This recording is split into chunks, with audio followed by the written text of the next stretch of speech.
buenas tardes, amigos televidentes. Una vez más con ustedes, cumpliendo con el compromiso de traerle una nueva entrega de Visión RD. Enfoque social con perspectiva diferente. Jacqueline Hidalgo con ustedes y pidiéndole disculpa por el retraso que hemos tenido el día de hoy para conectarnos. Pero así es, la tecnología a veces no traiciona. Bien, hoy tenemos, como siempre, un invitado muy interesante. En el programa nos acompaña nuestro ya gran amigo y colaborador de este espacio, el politólogo Daniel Pou, a quien le doy la bienvenida. ¿Cómo estás, Daniel? Muy buenas tardes, Jacqueline. Yo pues muy complacido de estar de nuevo contigo en otra entrega más de este magnífico programa por Mocavisión, el canal que todos ven en Moca, minuto por minuto, hora por hora. Así es, y un saludito a todas las personas que nos siguen a través de mi Facebook personal, Jacqueline Hidalgo, a través también de nuestro canal de YouTube, Visión RD, y a toda esa gente que están fuera del país y que utilizan esa plataforma para seguirnos y apoyarnos. Bien, Daniel, vamos entonces a hablar un poco sobre cuál ha sido el accionar del gobierno, ¿verdad? Ya que próximamente se cumplirán 6 meses desde su juramentación. Entonces sería importante conocer tu valoración en algunos aspectos, como es la lucha contra la corrupción, la impunidad, el manejo de la pandemia, y también un punto muy importante sobre el cual la población se hace muchas interrogantes, si ha habido aprovechamiento o no por parte del gobierno del estado de emergencia, de este prolongado estado de emergencia del cual hemos sido objeto desde que inició la pandemia. Pues bien, bueno, yo veo que el gobierno está emitiendo señales muy estimulantes a nivel nacional. Hoy se presenta en la prensa la noticia de que se van a construir 2 plantas a gas natural en la zona noroeste del país, entiéndase en la zona de Montecristi, que tendrían una capacidad de generación de 700 megas, algo que es bastante positivo y que indiscutiblemente impactará de manera definitiva en lo que se refiere a la migración de la matriz energética del país. O sea, cuando estamos hablando de migración a la matriz energética, estamos hablando que cada día nos alejamos más del uso de combustibles contaminantes, como es los derivados del petróleo, bunker oil, gasoil y otros elementos, aunque el gas natural es un derivado del petróleo, pero con un impacto muy inocuo a la naturaleza.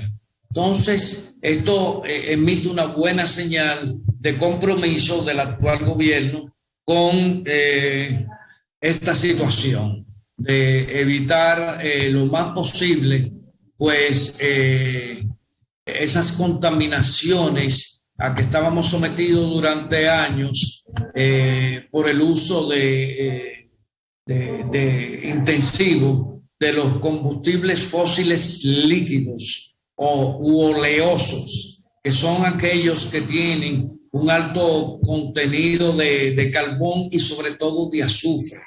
El azufre es tremendamente nocivo. Yo me siento muy feliz de que se tome esa decisión y claro, no es un proyecto que se puede realizar en días. La instalación de 2 plantas de esa capacidad toma por lo menos entre 2 o 3 años, dependiendo de la tecnología que se use, y esto también implica un impacto a la economía de la zona, porque esto tiene que ser conectado a lo que es la autopista eléctrica, que es muy importante porque esto genera empleos, porque implica también trazar nuevas redes de energía implica el uso de mano de obra de manera bastante amplia para la parte civil de estas plantas y produce un enfoque novedoso de por dónde debe enrumbarse el desarrollo del país. Por el otro lado, en la capital se están empezando a instalar corredores de autobuses con autobuses eléctricos. Y esto es realmente un paso de avance que nos sitúa a nivel de muchos de los países europeos, como Alemania y Francia, donde cada vez se ha ido prescindiendo más de la fuerza motriz por explosión. O sea, estamos hablando de los combustibles fósiles derivados del petróleo como el gasoil. Y esto se revierte de manera positiva en la calidad de vida de los usuarios del transporte. Esperemos que las provincias, sobre todo las provincias del Cibao, comenzando por Santiago, que es la capital de ustedes, del Cibao, pues también se implementen estos planes que tengo entendido que están contemplados en las carpetas del gobierno en lo que se refiere a mejorar la calidad del transporte.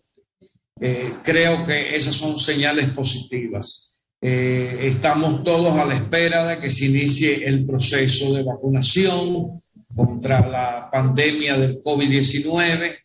Se han producido algunas posposiciones por incumplimientos de las compañías fabricantes de las vacunas, pero todos sabemos que en estos momentos los países pequeños como nosotros estamos realmente echando un pulso con las grandes potencias que les urge reactivar sus economías y que han iniciado el proceso de vacunación de su población. Aunque no con tanto éxito como Israel, que ya sobrepasa en más de un 50% de su población beneficiada por las vacunas. Nosotros vamos a ver cómo se producen estas coordinaciones necesarias para tratar de ir mitigando los efectos de la pandemia, ir llevando a la ciudadanía y al país a una normalidad que no es que se puede realizar de la noche a la mañana, pero que va a tener un punto de inicio esperado por todos y que hay expectativas de que antes de finalizar este año, pues ya la población dominicana esté inmunizada contra el patógeno del SARS-CoV-2 que ha generado la pandemia del COVID-19.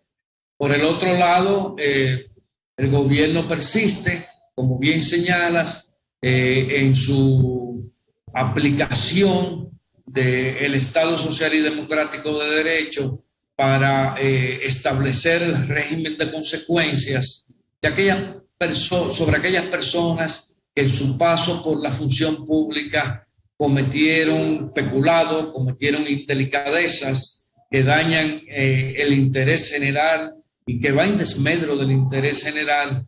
Y para ello, pues el presidente de la República emitió un decreto apoderando a varios abogados, muy experimentados por cierto, para iniciar los procesos de persecución en lo que se refiere a la recuperación de bienes sustraídos o de bienes distraídos del Estado Dominicano, ya sea en términos muebles, inmuebles o financieros. Es un proceso que toma su tiempo porque hay que hacer una evaluación, hay que estudiar profundamente cuáles serían los procedimientos adecuados.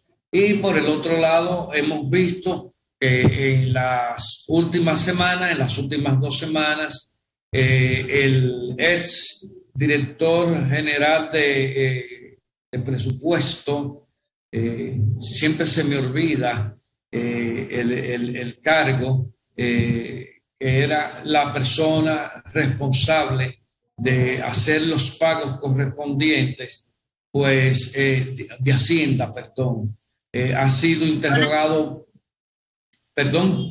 Donald Guerrero.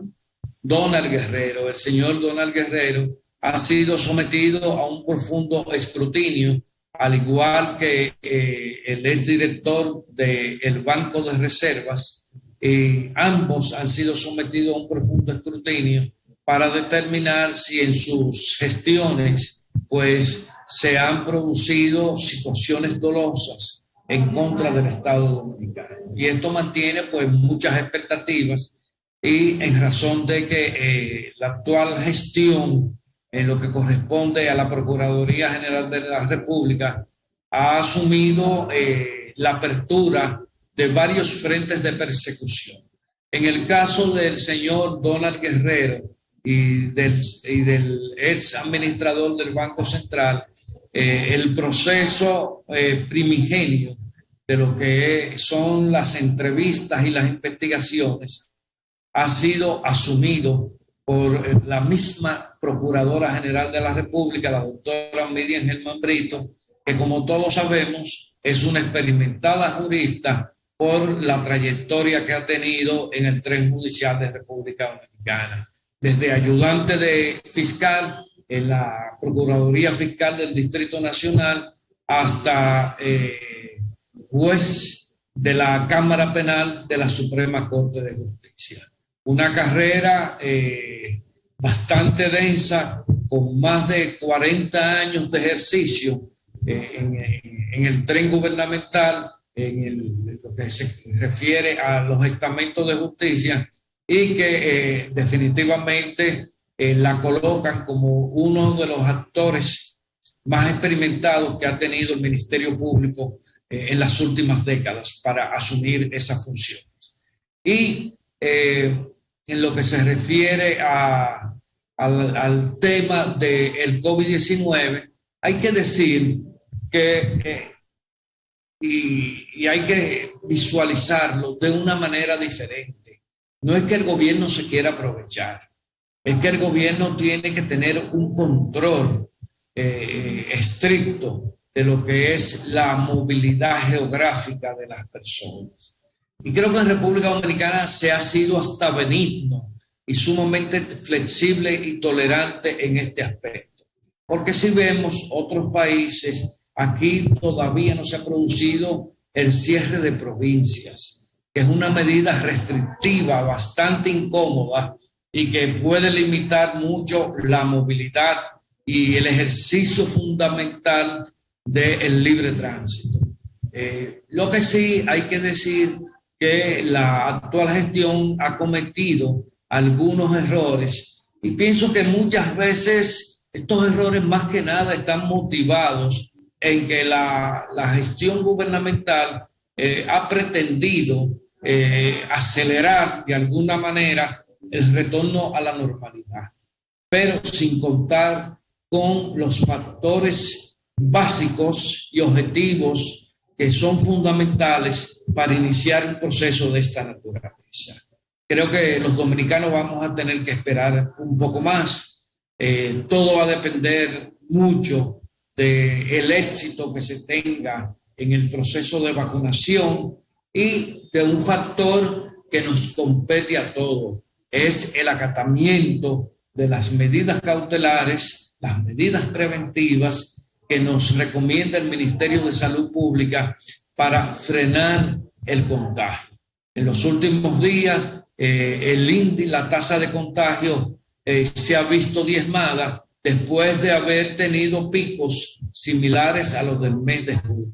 Situación que no tan solo ha sucedido en República Dominicana, también ha sucedido en varios países europeos como España, Italia, Francia y hasta en Alemania, donde en estos momentos el gobierno de la señora Merkel ha incluso limitado de una manera bastante estricta el libre tránsito de las personas, el uso de los transportes colectivos, donde se exige incluso la explicación o la justificación que llevan a una persona del uso de este tipo de servicio.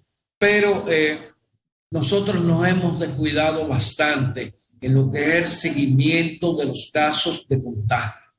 Es decir, En inicios, cuando la pandemia empezó a tomar las características que nos hicieron sentirnos a todos atemorizados, se le daba seguimiento a cada caso de persona contagiada por COVID. Es cierto que la cantidad de contagios ha desbordado esta posibilidad, pero es lamentable también que no se haya establecido, y es algo por lo que he clamado durante varias semanas, una alianza, un pacto entre la ciudadanía y las autoridades para que en cada demarcación, en cada urbanización, en cada proyecto habitacional haya un comité que, con el debido entrenamiento, la debida orientación del Ministerio de Salud Pública, pues le dé seguimiento a los casos de contagio, porque ha habido muchas quejas en diferentes lugares de la geografía nacional donde personas que han sido diagnosticadas pero que no presentan un cuadro de comorbilidades, sino que se encuentran dentro de las franjas de pacientes asintomáticos, pues se mantienen desplazándose de un punto a otro de las comarcas, de los vecindarios, y se convierten en agentes de contagio que indiscutiblemente impactan en el nivel de... Los famosos los famosos ¿Perdón? Los famosos Sí, correcto. portadores asintomáticos. Portadores asintomáticos, sí. Entonces, eso realmente es un peligro. Mientras este tipo de prácticas se sigan produciendo, pues va a ser difícil llegar al punto de equilibrio donde estadísticamente se llama la meseta de la estabilidad, que es necesaria y debe ser siempre el punto de partida del retorno a la normalidad. Creo que son injustos los clamores que dicen que el gobierno pretende aprovecharse de las medidas que le facilita el estado de emergencia o estado de excepción dentro de sus atribuciones constitucionales en casos de situaciones de desastre como es la pandemia. Yo lo que creo es que ha habido también una falta de comunicación de parte de las autoridades, se ha bajado la guardia y se ha permitido que el voluntarismo y las conductas poco responsables se hayan multiplicado de una manera casi contagiosa. Pero vamos a ver qué sucede en los próximos días, porque la superación de esta situación y el recuperarnos del impacto de la pandemia tiene que ser con el concurso de todo y cada uno de las personas que habitamos en este país, ya sean dominicanos, ya sean extranjeros, ya sean personas residentes, ya sean personas que se encuentren en condiciones de tránsito. Entonces, hay que ser cauteloso, hay que ser responsable, hay que ser cauto, hay que ser comedido y hay que acatar las recomendaciones del Ministerio de Salud Pública, que siempre serán oportunas y atinentes para ayudar y coadyuvar a la erradicación de la pandemia de COVID-19 en República Dominicana. Por el otro lado, tenemos un escenario internacional un poco complejo con la situación de inestabilidad política en Haití, pero eso lo podemos tratar más adelante. Vamos a tratar este y otro tema porque el tiempo para nosotros hoy será muy corto y de este y otro tema son fundamentales que lo tratemos aquí el día de hoy. Vamos a hacer entonces nuestra primera pausa comercial. No se muevan, que en breve regresamos. Un poco de seguridad ciudadana. El gobierno anunció, o bueno, más bien ya se puso en marcha lo que es el cumplimiento del decreto 121-13 emitido por el ex presidente de la República, Danilo Medina, donde se crea a través de las mesas de seguridad ciudadana y de género, que actualmente se estarán implementando en todos los municipios del país con el propósito de combatir los niveles o reducir los niveles de criminalidad y de violencia en el país. Pero, ¿crees tú que eso será suficiente sin que se tomen en cuenta algunas variables, como es el hecho de que el 29% de la población joven en la República Dominicana ni estudia ni trabaja? Además, la alta tasa de embarazo en adolescentes. También tenemos lo que es el resquebrajamiento institucional, y por qué no hablar de lo permeada que está la justicia y la Policía Nacional sobre el accionar delictivo en las mismas. Bueno, señorita Hidalgo, usted me acaba de preparar el esquema casi de una conferencia magistral, pero yo voy a tratar de sucintamente satisfacer su exigencia tan fina, así, tan aguda y tan inteligente. Mire, lo primero está que el tema de la seguridad no puede operar bajo una visión administrativa. No es como una empresa que tú dices, bueno, yo voy a cambiar los flujos administrativos, voy a cambiar los métodos, voy a tener una nueva estrategia de marketing y voy a modificar las conductas. No, eso no funciona de esa manera. Lo primero que tiene que hacer el presidente es, como lo he sugerido, hacer una transformación inmediata del Ministerio de Interior y Policía. Y que el Ministerio de Interior y Policía sea capaz de formular políticas de seguridad. Para formular políticas de seguridad tiene que tener diagnósticos sectoriales, diagnósticos sobre feminicidio, diagnósticos sobre ratería, delitos cibernéticos, narcotráfico, usurpación de identidad, clonación de productos financieros como tarjetas de crédito, tarjetas de débito. Hay que hacer todo un espectro amplio de diagnósticos de cómo se producen los delitos tipos, dónde están situados, el perfil de la mayoría de los actores que se procesan en los tribunales que incurren en este tipo de delitos. Entonces, hay muchas situaciones que son de carácter social, con una raigambre profundamente cultural, como es el tema de los feminicidios. En el tema de los feminicidios, de la violencia doméstica, hay muchos elementos que son difíciles de manejar porque están intronizados en la cultura ciudadana, en la visión, en la cosmovisión que tienen los hombres y las mujeres de lo que son sus roles en el hogar, sus roles en la sociedad. Y por el otro lado, hay que, como bien señalas, identificar la situación de la juventud que se encuentra en conflicto con la ley y determinar los perfiles de esos jóvenes que se encuentran en conflictos con la ley. ¿Cómo llegan a convertirse en elementos disfuncionales en la sociedad? Yo te lo digo porque yo he dirigido en el extranjero comisiones de trabajo de este tipo. Y no hay manera de lograr lo que quiere el presidente saltando con una garrocha por encima de esos protocolos obligatorios.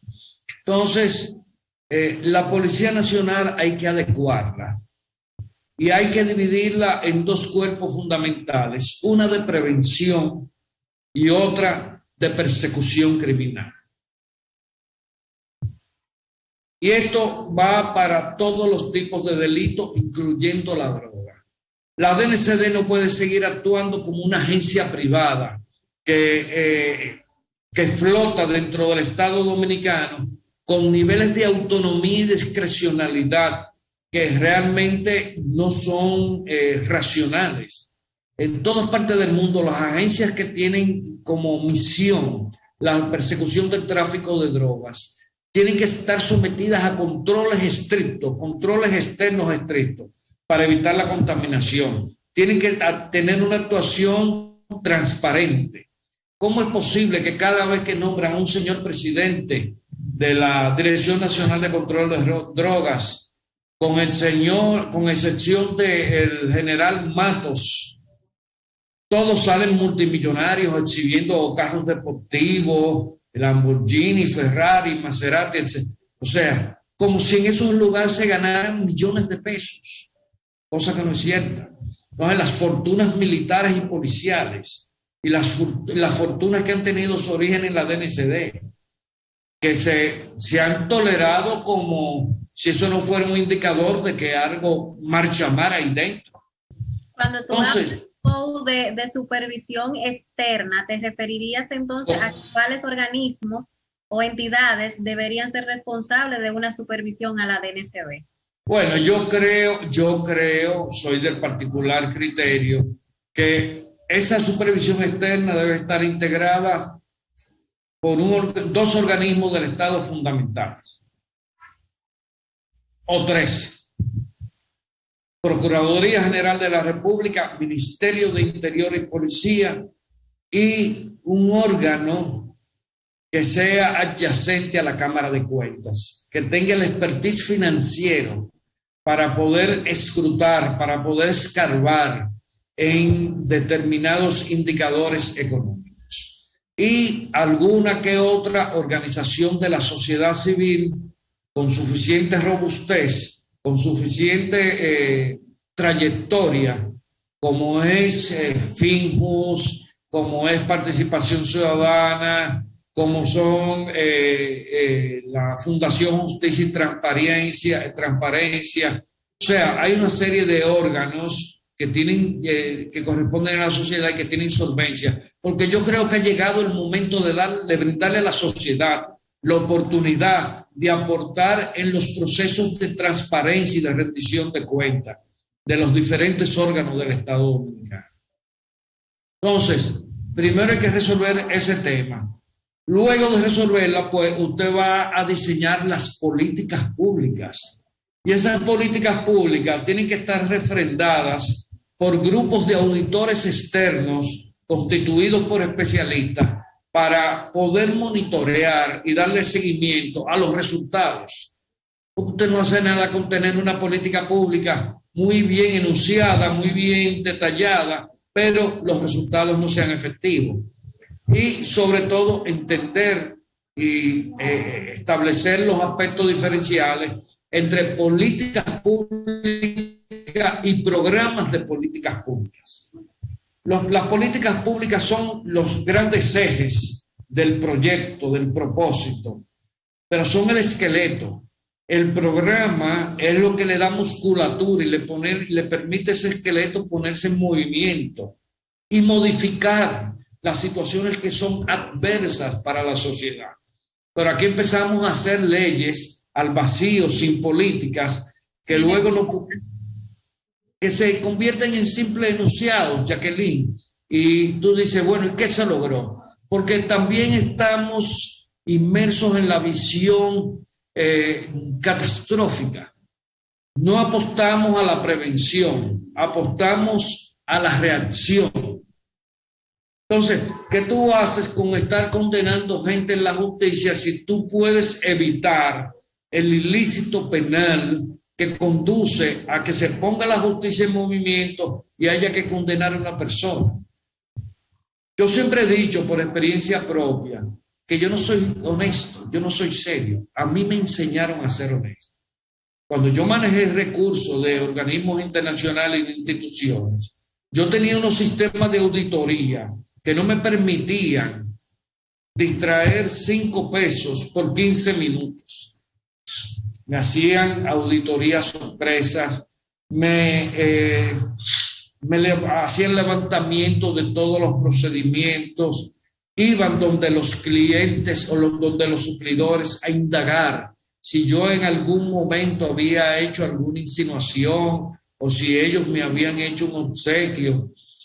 Y yo me reía mucho porque venían ellos diciendo que los suplidores se sentían hasta ofendidos conmigo porque yo ni siquiera un bizcocho de cumpleaños le aceptaba.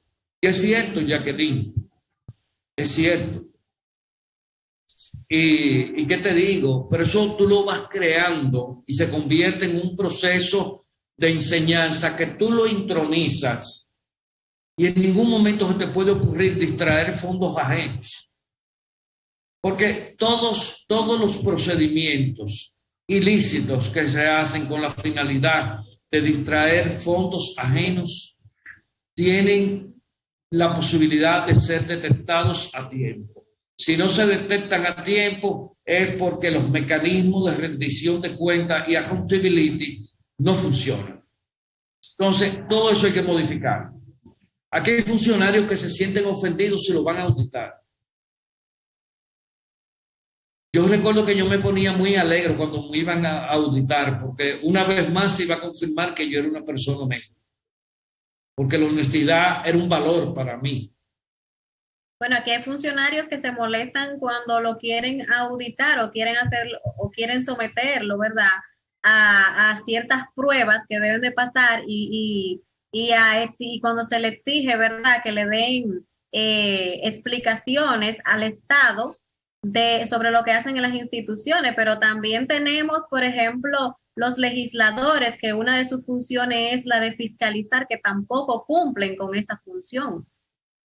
Claro, bueno, la Cámara de Cuentas es una extensión del Congreso Nacional y es el organismo técnico facultado para tales fines, pero no se le dan los fondos suficientes. Yo he tenido amigos, hasta presidentes de la Cámara de Cuentas. ¿Y qué es lo que te dicen? Allá ni siquiera hay vehículos para trasladar a los auditores. Si no se le saca una dieta al auditor para el pago de mantenimiento del vehículo, no se hace.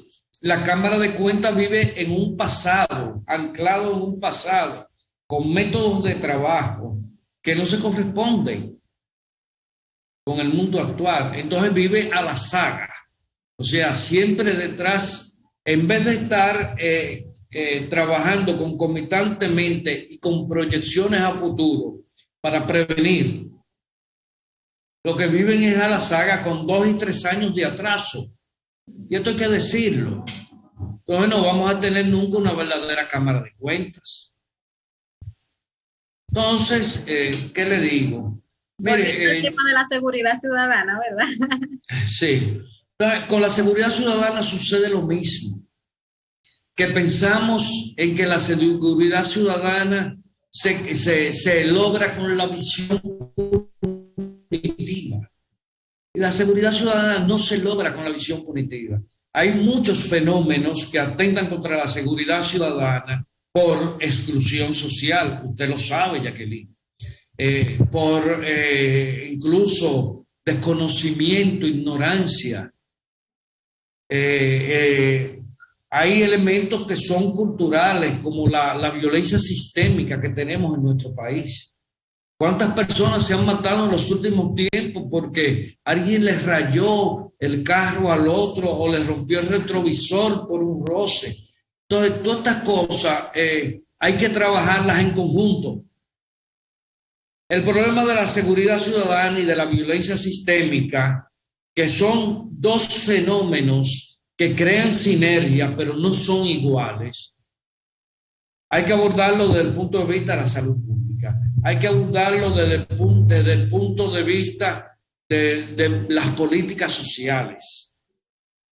Hay que abordarlo desde el punto de vista de la falta de servicios, del hacinamiento en que viven muchas personas. Aquí hay un barrio que se hizo un estudio interesantísimo. Lo hizo un sociólogo chileno, amigo mío, con el que trabajé en determinadas oportunidades. Se llama 24 de abril. Y no tan solo recuerda la fecha, sino que recuerda el nivel de violencia que se ha ejercido en ese barrio. ¿Y usted sabe cuál es la característica fundamental de ese barrio? La cantidad de habitantes por kilómetro cuadrado. Es increíble. Increíble la cantidad de personas que ocupan viviendas precarias en muy malas condiciones. Sí, la falta de servicio, hacinamiento, decir, todo eso son temas que hay que tratarlo con políticas sociales. La paz no se impone, la paz se conquista. Y eso es importante. Y hay que decir que hay un sector de la población que vive en medio de un combate con las condiciones en que se le ha establecido para vivir. Por ahí andan muchachos brillantes que han salido de esos barrios y lo explican de una manera magistral cómo es la vida en esos barrios. Porque les voy a decir que no es lo mismo un barrio en la capital que un barrio en Moca, que un barrio en Salcedo. Los barrios de las grandes ciudades son espacios de constreñimiento, espacios donde se crea, ebulle el germen del delito y la cooptación de las organizaciones criminales, de aquellos jóvenes que son nini, que pertenecen al ejército de los desesperanzados. Entonces, para hablar de políticas de seguridad hay que hablar de esos temas. Y la otra cosa es la penetración del crimen organizado.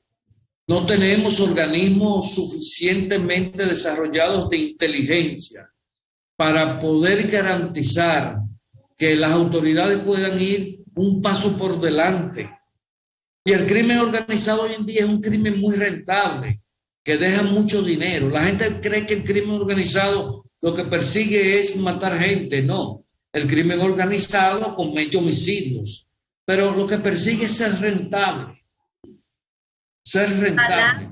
Ojalá, Pou, que este programa pueda llegar al presidente de la República, porque usted le está dando una asesoría gratuita sobre cómo debe manejarse en políticas de seguridad del Estado.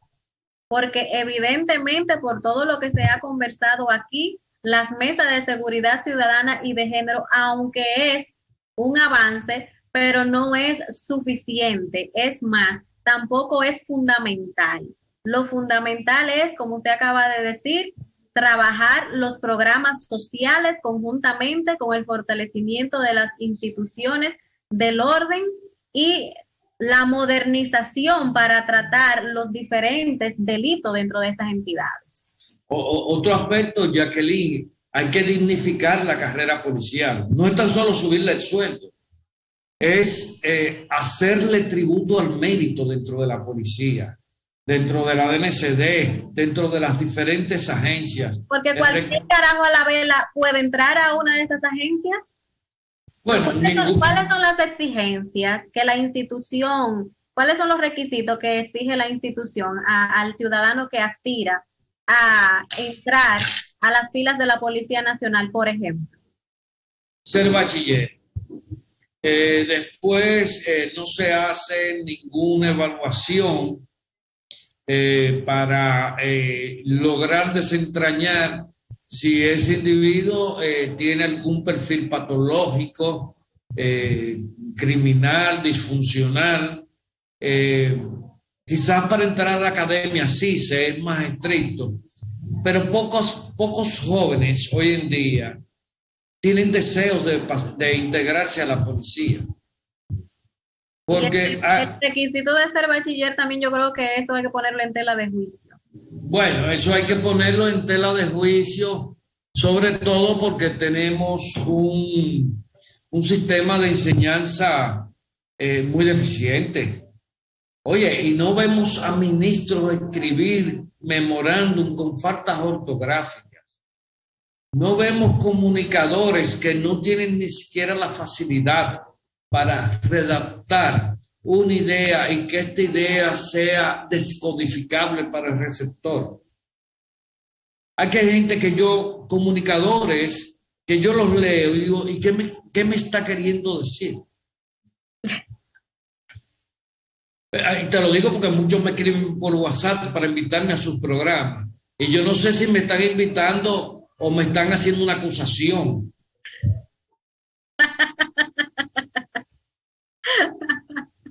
Pou, se nos agotó el tiempo y qué manera tan dinámica la de concluir este programa. De verdad, que me has hecho la noche, señores. Gracias por haber estado con nosotros y le agradecemos como siempre al politólogo Daniel Pou, que es colaborador de este programa, por su disposición. Será hasta mañana una próxima entrega de Visión RD. No se muevan, continúen con Mocavisión, Canal 48, porque a continuación viene Entre Jerez. Jacqueline Hidalgo estuvo con ustedes. Daniel, se te quiere.